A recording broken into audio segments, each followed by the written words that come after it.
என்னை அறிக்கை பண்ணுகிறவன் எவனோ அவனை நானும் பரலோகத்தில் இருக்கிற என் பிதாவின் முன்பாக அறிக்கை பண்ணுவேன்.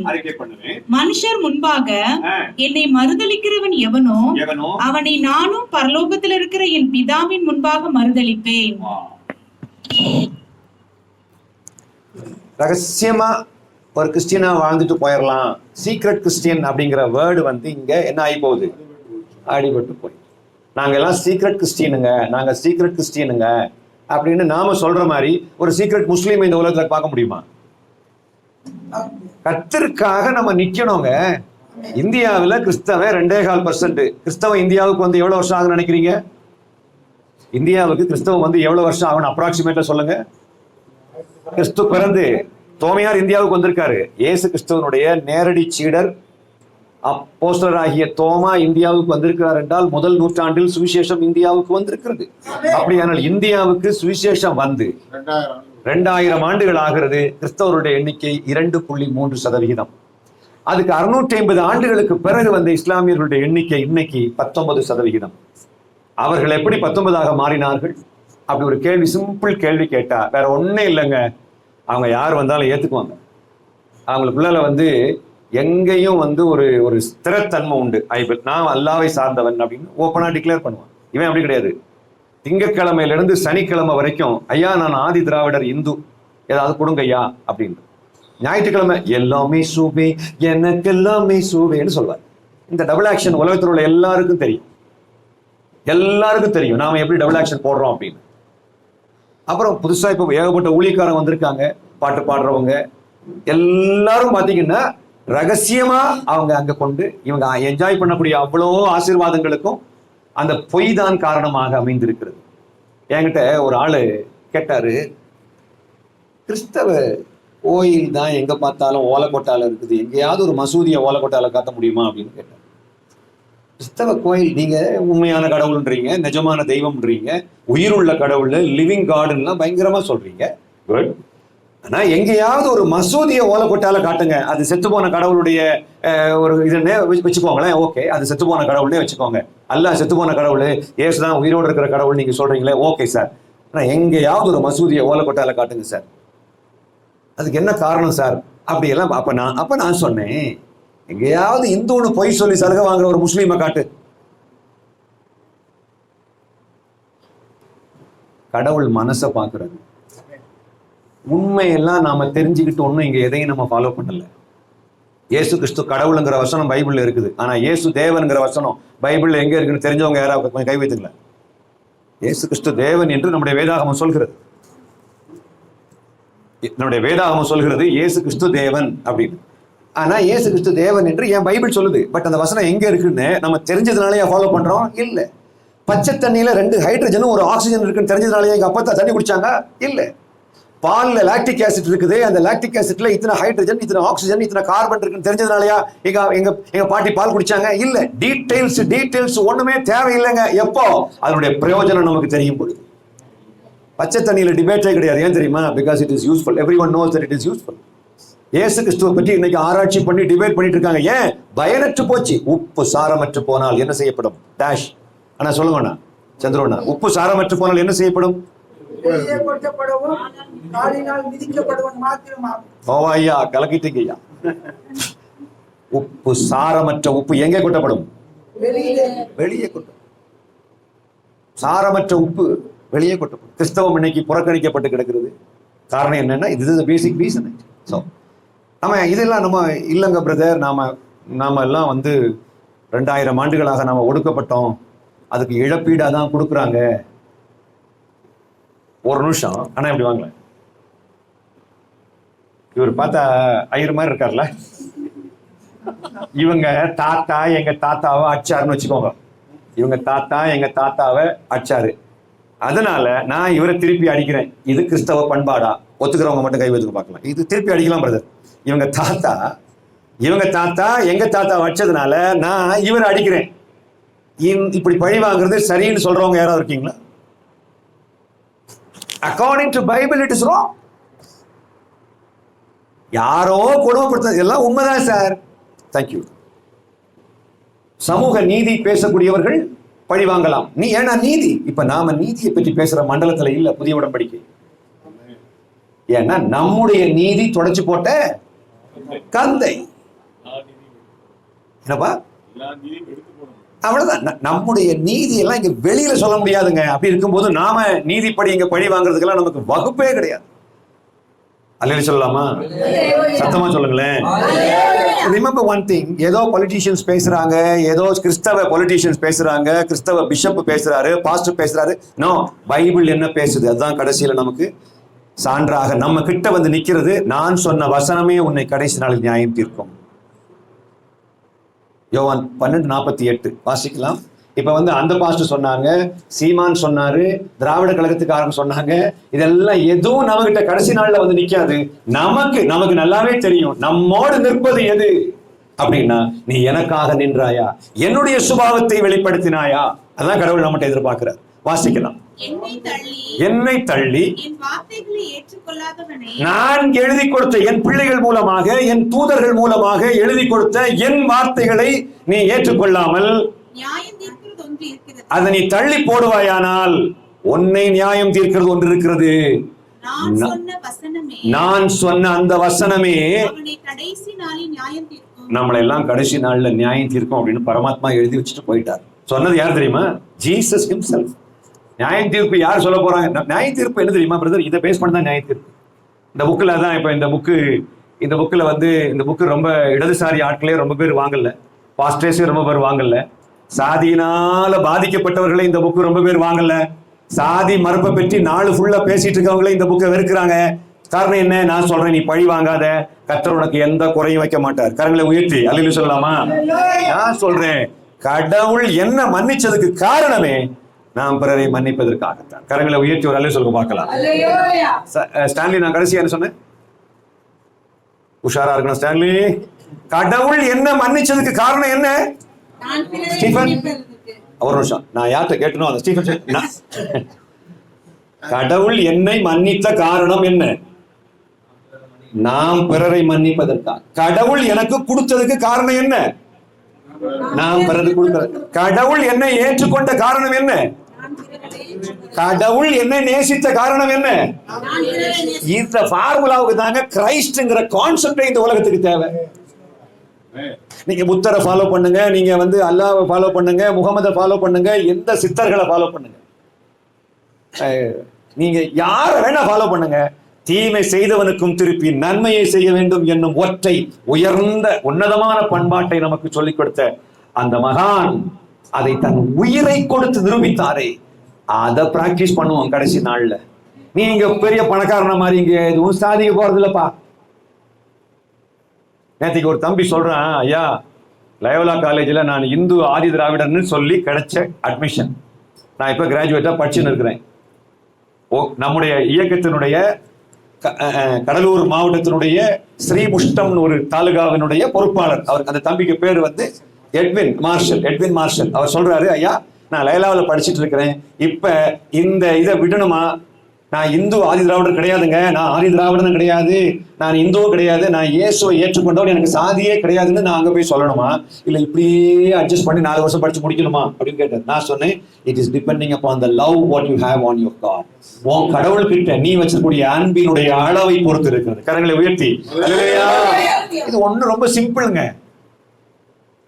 நான் இயேசுவை ஏத்துக்கிட்டேன், பணம் கிடைச்சது, கர்த்தரை நம்புகிறவன் செழிப்பான், இப்படி எல்லாம் நாம சொல்லும் போது இதெல்லாம் நகலூர் உள்ள அவாள்லாம் ஒத்துக்க மாட்டா.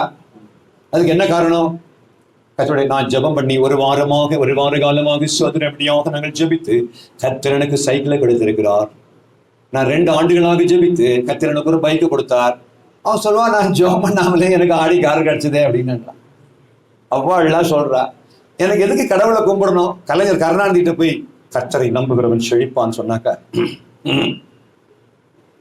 கலைஞர் என்ன பதில் சொல்லுவான்னு நினைக்கிறீங்க? இவர் கமலஹாசன் கிட்ட போய் கடவுளை நம்புங்க, உங்களுக்கு அது கிடைக்கும் இது கிடைக்கும், ஒன்றும் சொல்ல முடியாது. காரணம் என்ன? நாம என்னெல்லாம் பெருசா இதை வச்சுக்கிட்டு பேசிட்டு இருக்கிறோமோ அதெல்லாம் வெளியில சும்மா சாதாரணமா பேசிட்டு இருக்கிறாங்க நண்பு மக்களே. நான் கடைசியில சரி இதை விட்டு கொடுத்தது யாரு? அவங்களெல்லாம் கலைஞரை பணக்காரன் ஆகிறதுக்கு விட்டது யாரு? என்ன இவன் நம்பல, ஆனால இவனை தரித்திரவாசியா மாத்திரணும்னு கடவுள் நினைச்சா பண்ணிருக்கலாம்ல. ஏன் பண்ணல? ஏன்னா ஒருத்தன் பொருளாதாரத்தில் மேலே வந்தது அல்ல, ஆன்மீக முதிர்ச்சியின் அடையாளம். அவன் எவ்வளவு அன்பில் வளர்ந்தான் என்பதுதான் ஆன்மீக முதிர்ச்சியின் அடையாளமாக இருக்கிறது. கடவுளை நேசிக்கக்கூடிய அந்த நேசத்துக்கு மேலதான் நமக்கு லாபமா இருக்கிற நஷ்டம் தூக்கி தூர போடுவது அடங்கி இருக்கிறது. அல்லேலூயா. கொஞ்சம் சந்தோஷமா சொல்லுங்க அல்லேலூயா. எல்லாம் ஒரு மாதிரி பிடிச்சி வச்ச புள்ளி ஒரு மாதிரி உட்கார்ந்துக்கிட்டு இருக்காங்க. அப்படியே ஒரு பிரதர் இப்படி பாக்குறாரு. ஆமா, நம்ம இந்த ஹாலுக்குள்ள வர்றதுக்கு முன்னாடி வரைக்கும் அப்படி இருந்திருக்கலாம் அப்படியே. ஆனா ஆண்டு உள்ள வந்தாச்சு, ஒரு பிரசன்ஸ்ல உட்கார்ந்துகிட்டு இருக்கிறோம். நல்லா நினைச்சு பார்க்கணும் மக்களே. இந்த புத்தகம் எழுதும் போது ஒரு பெரிய யுத்தம் எனக்குள்ள. சாதிக்க பேரை சொல்லி சலுகை வாங்குறது சரியா தப்பா? கடைசியில கர்த்தர் ஜெயித்தார். என் மாம்சம் ஜெயிக்கவில்லை, பரிசுத்த ஆவியானவர் ஜெயித்தார். எப்படி? கடைசியில் இந்த புக்கை எழுதி முடிச்சது பிறகு பெரிய பெரிய இந்த கோட்டா பற்றி பேசுறவங்க யாரும் என்னை எதிர்த்து இதுவரைக்கும் ஒரு வார்த்தையும் பேச. ஏன் தெரியுமா? அப்படிப்பட்ட வார்த்தைகளை கர்த்தர் எனக்கு கொடுத்தார். அல்லேலூயா சொல்லலாமா? ஒரு ஆள் போதுங்க. அகத்தியன் பிரதருக்கு கூட நிக்கிறதுக்கு ஒரு ஆள் போதும் அப்படின்னு நான் ஆண்டவர்கிட்ட கேட்டேன். ஆண்டவரே ஒரு ஆளு தாரும் ஆண்டவரே. பாருங்க, ஒரு ஹாலே கொடுத்துட்டாரு. நான் ஒரு ஆள் கேட்டேன். ஆண்டவர் ஒரு ஹாலே கொடுத்துட்டார். ஒரு ஹால் ஃபுல்லா ஆள் கொடுத்துட்டார். எனக்கு தெரியுங்க, இந்த கொள்கைக்காக ஒரு பெரும் கூட்டம் மக்களை கர்த்தர் எழுப்ப போகிறார். ஆண்டவருடைய சன்னிதானத்திலே நான் சொல்கிறேன். அல்லேலூயா. ஆமென். மிக ஒரு முக்கியமான ஒரு விஷயம் என்ன அப்படின்னாக்க பிரதர், நாமெல்லாம் ஆஃப்டர் ஆல் எதுக்காக வாழ்றோம் அப்படின்னு புத்திசத்தை ஃபாலோ பண்ணக்கூடிய ஆட்கள் கேட்பாங்க, நாத்திகர்கள் கேட்பாங்க. அந்த கேள்விக்கு தரமான ஒரு பதில் சொல்லணும். கடந்து வந்த இடுப்பு வலி கடந்து போனது, இயேசுநாதர் அற்புதம் பண்றதுனால இயேசு கடவுள் என்று நான் ஒத்துக்கொள்ள வேண்டுமானால் மேல்மருவத்தூரில் இருக்கும் ஆதிபராசக்தியும் அற்புதம் செய்வதால் ஆதிபராசக்தியும் உங்கள் கடவுளாக நீங்கள் வழிபட முடியுமா என்று பிராமணர்கள் கேட்கிற கேள்விக்கு நாம் சரியான ஒரு பதிலை சொல்லியாக வேண்டும் அல்லவா? எல்லாத்துக்கும் அப்பாற்பட்டு பரமாத்மா மனித வடிவில் வந்ததனுடைய உச்சக்கட்ட நோக்கம் பாசம். அல்லேலூயா. இப்பொழுது இந்த பாயிண்ட்டுக்காக அதாவது இப்போ அந்த என்ன பாயிண்ட் சொன்னேன் பாருங்க. அந்த என்னப்பா? இல்ல மிக முக்கியமான ஒரு பாயிண்ட் நான் சொன்னேன். சாதிக்க பேரை சொல்லி சலுகை வாங்குறதே தப்புங்க. சாதிக்க பேரை சொல்லிக்கிட்டு, சார் நான் கிறிஸ்தவ ஆதி திராவிடன் சார், இந்து ஆதி திராவிடன் கிடையாது, இந்து முதலியார் கிடையாது, கிறிஸ்தவ முதலியார் வேணான்ற. ஏன்னா நீ முதலியாரே இல்லை. இன்னொன்னு, உனக்கு ஆதி திராவிடன் அழைக்கின்ற உரிமை உண்டென்றால் அவனுக்கு நாடார் என்று அழைக்கின்ற உரிமை உண்டு என்பதையும் நுட்பமாக புரிந்து கொள்ள வேண்டும். எங்களை மக்கள் இழிவுபடுத்துகிறார்கள். நாங்கள் தலித். சார் நீ தலித்துன்னு ஒத்துக்கிறியா இல்ல சாதி இல்லைன்னு ஒத்துக்கிறியா அப்படி கேட்கும்போது தான் அவர் முழிக்கிறார். ஆமால்ல, உன்னை நீ தலித் என்று சொல்வதற்கு உரிமை கொடுத்தது யார்? என்ன சொல்ல போனா, இயேசுவை ஏற்றுக்கொண்டதுக்கு பிறகு நான் பாவிதான் அப்படி பாட்டு பாடுறதுக்கே உனக்கு உரிமை கிடையாது. பாவிகள் எல்லாம் அல்லேலூயா சொல்வோம். அப்படி சொன்னா சிஎஸ்ஐ சர்ச்சில் அல்லேலூயான்னு சொல்றாங்க. ஆனா நான் பாவி கிடையாது மக்களே. வேதாகமம் சொல்லுகிறது, பிலிப்பு சபையின் பரிசுத்தவான்களுக்கு எழுதுகிறதாவது. அப்ப சாதி பார்க்கிறவன் அவனுக்கும் பேரு, கடவுள் கொடுத்த பேரு பரிசுத்தவான் தான். இப்ப ஒரு போலீஸ் ஏதோ திருட்டுல மாட்டிக்கிட்டார் தெரியுமா? சரி, இப்ப அவர் யாரு? திருடனா போலீஸா? திருட்டு போலீஸ். அல்லேலூயா. புரிஞ்சுட்டீங்களா? அவர் போலீஸ் தான், ஆனா திருட்டு போலீஸ். அதே மாதிரிதான் பாவம் செய்கிற பரிசுத்தவான். ஆஹா, அப்படி ஒரு கேட்டகரி இருக்குதா? Yes brother. நல்ல ஒரு விஷயத்தை நுட்பமா புரிஞ்சுக்கணும். ஒரு வாத்தியார் a plus b the whole square equal to சொல்லிட்டார் a square plus b square plus 2ab. a plus b the whole cube is equal to a cube. அப்புறம் வாத்தியாருக்கு தெரியல, ஆனா ஒரு வாத்தியார் இல்லையா? என்ன வாத்தியார் தான், ஒழுங்கா படிச்சுட்டு வந்து சொல்லி கொடுங்க, அவ்வளவுதான். நீ ஒழுங்கா சொன்னாதான் வாத்தியார். அது பழைய ஏற்பாடு. நீ நல்லா ஒழுங்கா சொல்லி கொடுக்கணுங்கிறதுக்காக வாத்தியாராக மாற்றப்பட்டிருக்கிறாய். இது புதிய உடன்படிக்கை.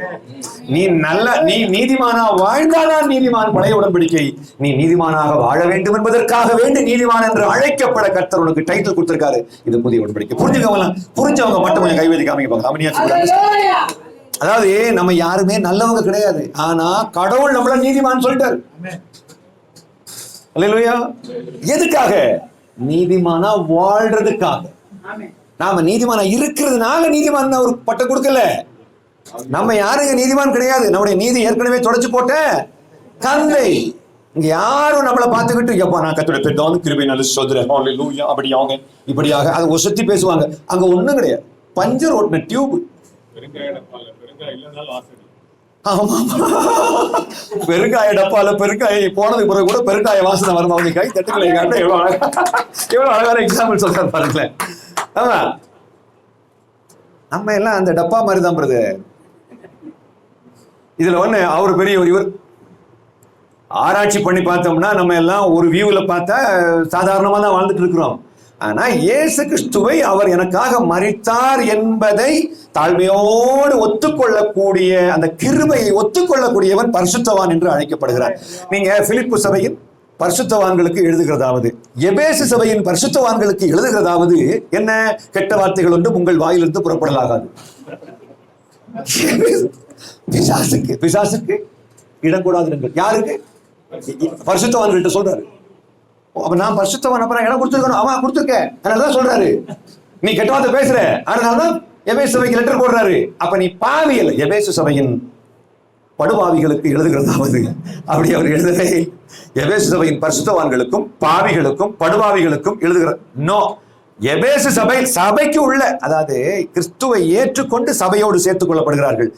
ரட்சிக்கப்படுகிறவர்களை சபையில் அனுதினமும் சேர்த்து கொண்டு வந்தார்னு வேதாகமம் சொல்லுகிறது 2:47 அப்போஸ்தலர். அப்ப ரட்சிக்கப்பட்ட பிறகுதான் அவன் சபையிலே வர்றான். அப்ப ரட்சிப்புன்னா என்னது பிரதர் அப்படின்னா, இயேசு எனக்காக செத்தாருங்க அப்படின்னு வாயால் அறிக்கையிட்டு இருதயத்துல நம்புறவன் அவ்வளவு பேருமே ரட்சிக்கப்படுகிறான். ஹல்லேலூயா. ஆனா அதுக்கு பிறகு ஒவ்வொரு நாளும் ரட்சிக்கப்படுகிறோம். என்னென்ன விஷயத்திலிருந்து? கொலையிலிருந்து, களவிலிருந்து, விபச்சாரத்திலிருந்து, ஜாதி வரியிலிருந்து, பண ஆசையிலிருந்து, ஒவ்வொரு விஷயத்திலிருந்தும் அனுதினமும் நாம் புதிய சிருஷ்டியாக மாறிக்கொண்டிருக்கின்றோம். சொல்லாமா? அதுக்கு பிறகு கடைசி வரை நிலைநிற்கிறவனே ரட்சிக்கப்படுவான். அப்படின்னா அது நம்ம மேல ராப்சர்ல மேல போய் சேர்ற பாருங்க, அந்த நிமிஷம் அதுவும் ஒரு ரட்சிப்பு தான். ரட்சிப்பினுடைய 3 படிகள், அது இன்னொரு நாள் நம்ம பார்க்கலாம். இன்னைக்கு மிக முக்கியமாக நான் சொல்ல வந்தது, அந்த கேவலமா ஈனத்தனமாக சாதிக்க பேரை சொல்லி சலுகையை வாங்கி ஒரு நல்ல பொசிஷன்ல வந்து உட்கார்ந்துகிட்டு கர்த்தர் என்னை உயர்த்தினார்னு சொல்றத பிராமணாள் அவ்வாள்லாம் எப்படி பாப்பா? நீ உன் சாதிக்க, ஆமா இந்த காரியம் கர்த்தரால் வந்தது, அது எப்படி வந்துச்சு? இந்த காரியம் கோட்டாவால் வந்தது, இந்த காரியம் சாதிக்க பேரை சொல்லி வந்தது. இன்னொரு விஷயம், நான் இவரை திருப்பி அடிச்சிட்டேன். ஆனா ஒரு விஷயம் எழுதுங்களேன், இப்ப இவங்க அப்பா வந்து எங்க அப்பாவை அடிச்ச, இவங்க தாத்தா வந்து எங்க தாத்தாவை அடிச்சாரு, இவங்க அப்பா வந்து எங்க அப்பாவை அடிச்சாரு, அவங்க எல்லாம் ரட்சிக்கப்படல.